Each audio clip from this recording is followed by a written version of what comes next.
महाराष्ट्राचा। नमस्कार, मी गौरी। संध्या लाईव्ह मध्ये आपलं सगळ्यांचं स्वागत। दौंड तालुक्यातील पुणे सोलापूर राष्ट्रीय महामार्गावरती हॉटेल निसर्ग आणि मळद येथील जोगेश्वरी हॉटेल यावरती दिनांक 9 ऑगस्ट रोजी पहाटे 3 वाजण्याच्या सुमारास जबरी चोरी करण्यात आली आहे। हॉटेल निसर्ग येथील सुमारे 95,000ची वस्तू सहित रोख रक्कम चोरट्यांनी लंपास केली आहे। तसेच दौंड शहरामध्ये हॉटेल कल्पलता आणि इतर दुकाने चोरट्यांनी फोडली आहे। सुमारे 7 दिवस उलटून गेले तरी पोलीस प्रशासनाला तपास लागत नाहीये। त्यामुळे दौंड तालुक्यातील नागरिक आश्चर्य व्यक्त करतात। अशा चोऱ्यांमुळे नागरिकांमध्ये भीतीचं वातावरण निर्माण झालंय। लवकरात लवकर चोरीचा तपास करण्यात यावा आणि चोरीतील आरोपींना जेरबंद करावे अशी मागणी नागरिकातून होत आहे।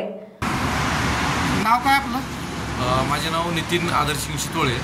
पाटस या ठिकाणी हॉटेल निसर्ग या नावाने माझा व्यवसाय आहे।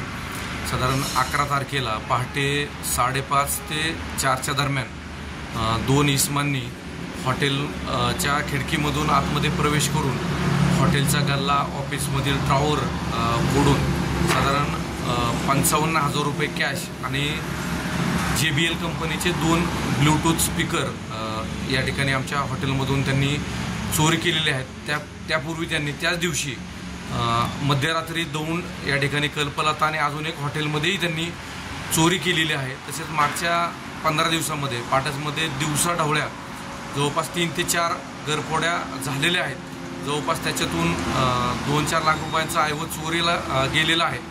माझी पोलीस प्रशासनाला विनंती आहे की लवकरात लवकर असे आरोपी आपण आपल्या यंत्रणेनं त्यांना तात्काळ त्यांच्यावरती कारवाई करावी, त्यांना अटक करावी, जेणेकरून गोरगरीब व्यावसायिक जे व्यवसाय करत असतात त्यांना जर असं नुकसान झालं तर त्या नुकसानातून सावरणं एवढं सोपं नसतं।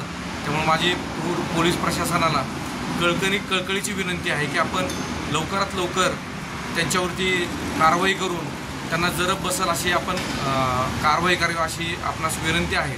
प्रतिनिधी संजय सोनवणे, दौंड। ताज्या आणि महत्त्वपूर्ण बातम्या पाहण्यासाठी आजच आमच्या संध्या लाईव्ह न्यूज चॅनलला YouTube वर सबस्क्राइब करा आणि बेल आयकॉन प्रेस करा।